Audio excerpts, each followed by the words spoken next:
السلام عليكم بنات، شلونكم؟ ان شاء الله الكل بخير. قبل لا نبلش بالفيديو اشتركوا بالقناة وفعلوا الجرس، حطي لايك واشتركي بقناة أمثال بصندوق الوصف، والروابط اللي موجودة على الشاشة اشتركوا بيها. اليوم جيتكم بقصة جديدة مثل ما وعدتكم، كل جمعة انزل لكم قصة، وجمعة مباركة عليكم. اليوم عندنا قصة الصياد اللي دعا دعاء سبحان الله واستجاب له بلحظة. صياد رجل فقير عايش السمك، عايش على صيد السمك، يصطاد اللي يبيعه، يشتري بيه أو يشتري بيه أكل لأهله أو يجيبه لأهله. فمرة عايز يصطاد سمك، فجاء رجال عليه غني شاب هيجي، وهذا الرجال الفقير يعني كان يعني فرد مرة يعني مذلول، يعني جسمه منحول ورجل كبير يعني بالعمر. فجاء عليه شاب قال له أنا أريد السمكة. اصطاد هو بذاك اليوم سمكة، أكبر سمكة يصطادها بحياته بهذا اليوم. فجاء الرجل شاب قال له أنا أريد السمكة. قال له أنا مو للبيع، يعني أهلي صار لهم يومين مو ماكلين، فأنا دا أوديها لأهلي أحسن ما أبيعها ياكلوها ويشبعون يعني بيها.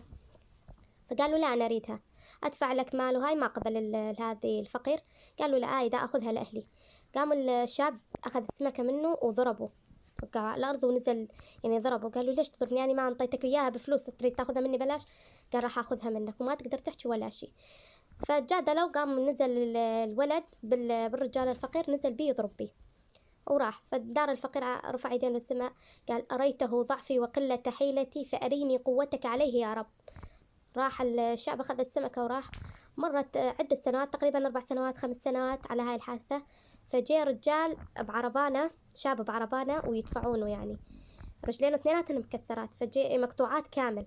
فجاء على هذا يوميا يجي على هذا المكان تشوف هذا الرجال. فجاء لقى الرجال الفقير، فقال له سامحني يعني، وقام يتعذر منه. قال له أنا ما أعرفك يعني حتى أسامحك. وهاي فحكى له القصة شلون إنه هو ضربه. هاي قال له أنت؟ قال له إيه. ايش صار بك هيك؟ قال ما أعرف، أني مرة رجعت من عندك مسمار فات برجلي وتقطعوا اثنيناتهم رجلي. فسامحه، بس قال له بس قل لي الدعاء اللي قلته أنت، شفتك دعيت. قال له أنا قلت له يا رب أريته ضعفي وقلة حيلتي فأريني قوتك عليه يا رب. فرب العالمين شوفني قوته عليك. قال سبحان الله، يعني من مسمار هيك تقطعت رجليه ومن دعوة. شوف الدعوة ايش قد، يعني المظلوم شلون دعوة توعد رب العالمين. ولهنا إن شاء الله عجبكم الفيديو.